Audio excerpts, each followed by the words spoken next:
So now that we have the basic in place, from my experience, I want to dive more into the, well, creativity side of things to the extent there is. From my experience, creativity is not always king on the affiliate side of things. And of course, neither is time. We have to make a lot of decisions in a short amount of time. So how do we approach this? I think, Marina, maybe it's good to start with the advertiser side of things. Being on the advertiser side of things, before the landers are created and delivered, I see that there's quite some research that goes into making them. Surprise, they don't just fall from the sky, even though by the number of them, sometimes it feels like that. And you also need to implement them, so yeah. All images, most of the time, need to have copyright, and a lot of time and energy is invested in obtaining that kind of content. A lot of thought is also put into making the landers as engaging as possible and making them function properly. From what I see, advertisers try to find the balance between staying on top of what is trending out there, but also working on keeping the uniqueness of their brand, which is not always the easiest dilemma. Also, I see that advertisers try to deliver Advidi, the landers that have worked with us for us in the past. What I see that makes the most difference is actually the feedback and the requests we receive from our affiliates. That usually gives an offer a competitive edge if fulfilled. Well, it's good you bring up competitive edge. Of course, if we do our research online, we see there is a lot available to look at and get some creativity from, which is where we get to the topic of spy tools. So as in every vertical, there are a lot of spy tools out there which help affiliates get some inspiration along the way and see what's working. Ava, I'd like to know what spy tools you're using, when and how can you differentiate between good and bad banners and pre-landers that you find on them? Yes, Maya, I'm using spy tools, and I agree that they are a useful tool. So basically, they help you to figure out what is going on in the market. And we use it to benchmark the creatives. We're using against what is running by competitors. So I would say that like spy tools helps to understand what is working, but there are some limitations that you have to be aware of, and I have impression that in the affiliate industry, a lot of affiliates tend to just rip some banners and landing pages, and I think that it's not the best strategy to just copy paste, because when you see a certain banner in a spy tool, you could suspect that it could be already saturated, because it's there because it's already received a lot of traffic. Perhaps several different players already run the same creative, and I would say that the best strategy to go around that is to get inspired by it, but make your own creatives and innovate, and looking at the different elements of banner, like image and text and layout. You can experiment with different combinations, and you can try different headlines, like just looking into text and copywriting. You can experiment with headlines, bullet points, and so on. And you can also try different call to actions. So it actually gives you a lot of freedom to split test different versions, and of course remembering that you will split test one element at a time, so you know exactly what caused the difference in performance. So I would say that it's better to innovate, also because another reason why the insight is limited is because what works for someone else doesn't mean that it actually will work for you. You just see like an element of a flow. you don't always see all the details, and maybe like these other details might have like a big influence on the final result. So you should be more aiming what fits your flow, because like the more important in all of that, it is to build like a congruent flow. So you want your banner, pre-lander, landing page match and be consistent. So like all of them are somehow consistent and make the journey of the user as smooth as possible. So as an example, you could copy a good banner, but if you run it, it may give you like a really high CTR, so a lot of people click on it.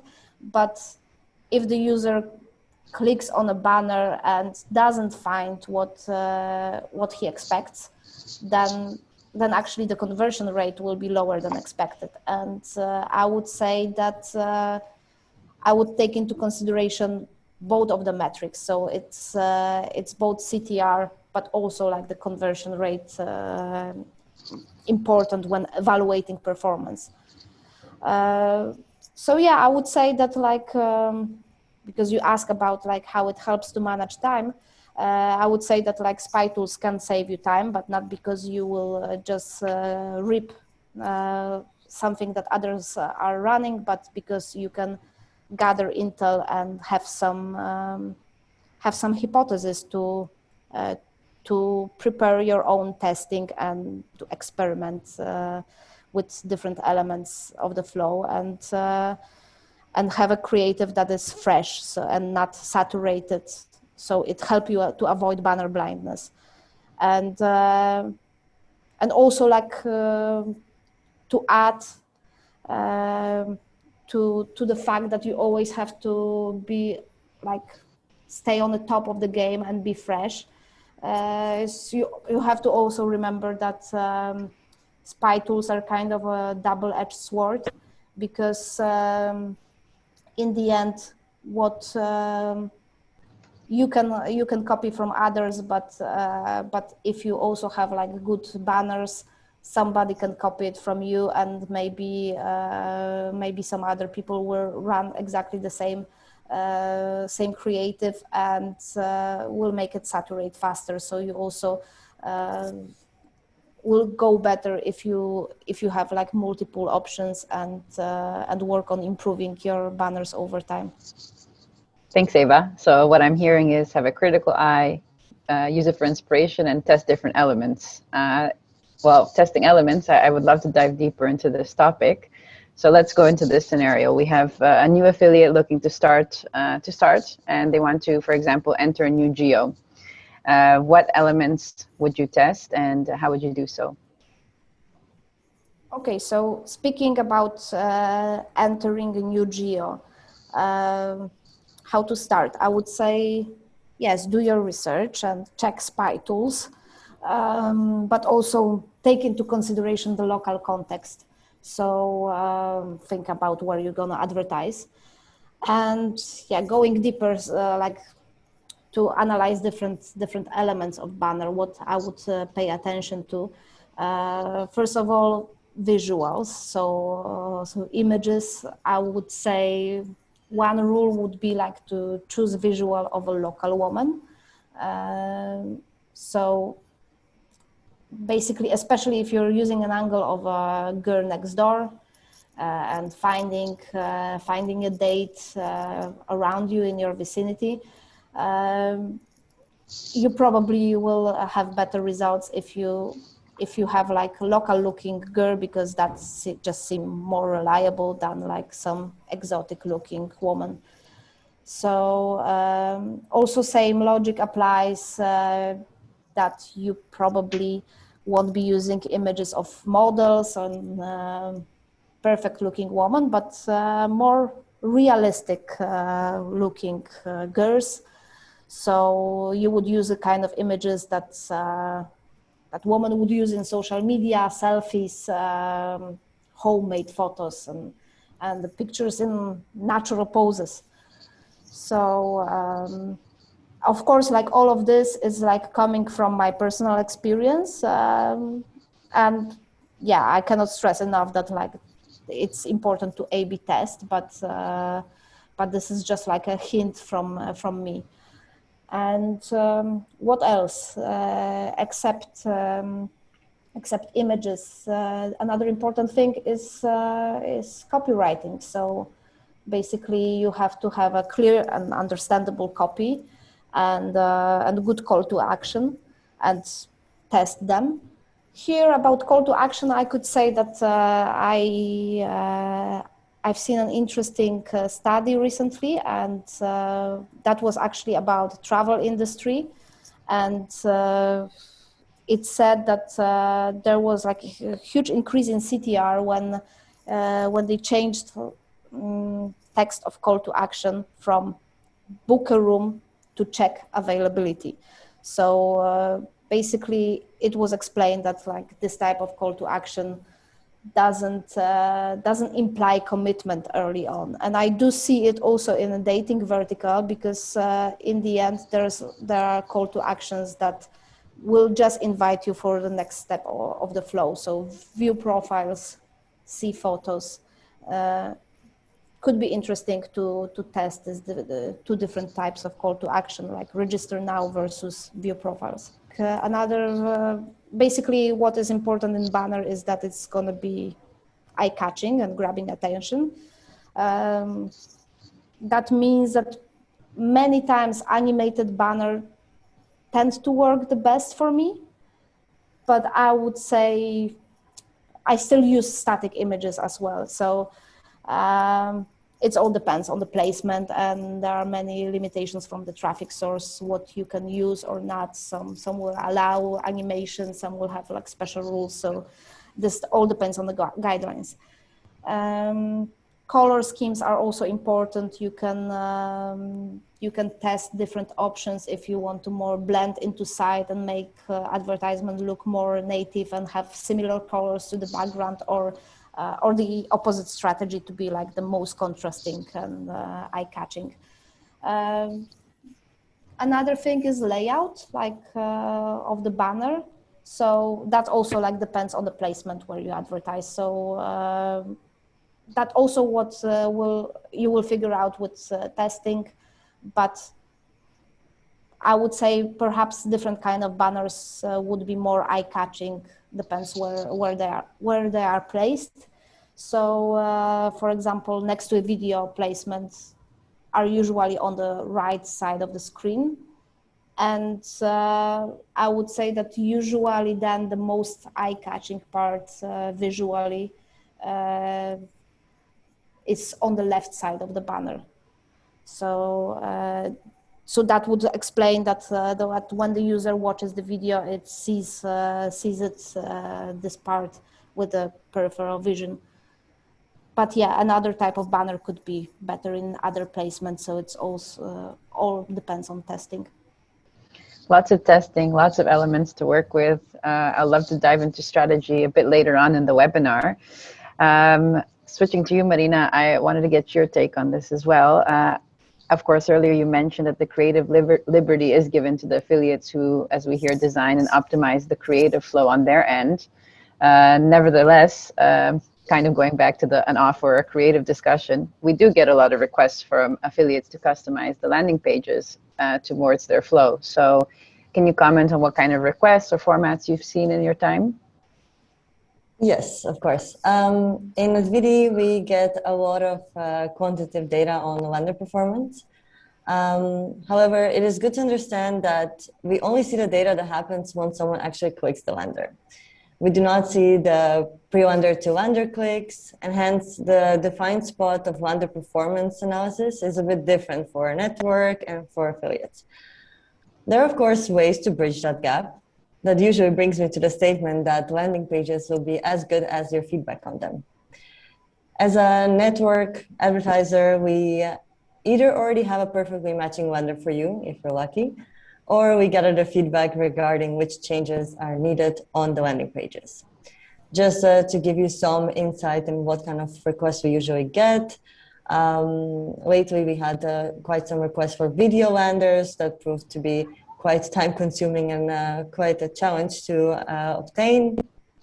Then we had requests for merging the pre-landers into landers to make it more cohesive. We have changed many images over the time and improved them. We changed the wording on the landing pages if needed. We even provided mainstream angles if the websites were promoted on review websites. We used different call to actions on the landers. We enhanced or lowered the visibility of the brand. We changed lots of colors over the time. In general, what I see is that advertisers are open to make these changes. Of course, that is tied to them seeing some results. This usually means that not all requests under the sun are automatically approved, and that naturally there is some expectation of commitment that comes with them. So usually if an advertiser delivers a lander, there is some expectation usually expressed to you that there is some volume that needs to be delivered to those landers, because they also are curious to see if it actually did improve your performance. I mean, fair enough, right? It should be mutually beneficial. Eva, I wanted to ask a quick question because I'm always interested if you compare Nutra affiliates to e-commerce affiliates to dating affiliates and the type of banners they run. And well, I think for dating, the quantity of banners that you run, you are testing a lot all the time, it seems. How many banners are you testing? Yes, yes, definitely. We're testing a lot. I'm not gonna give you like exact number, but yeah, I would say that of course depends on the personal preference. But I personally would normally use 3 to 5 banners per campaign to start with. And then I also would need like some extra ones for a backup. So then like when I collect some data, I can decide to pause or scale the banners that work good.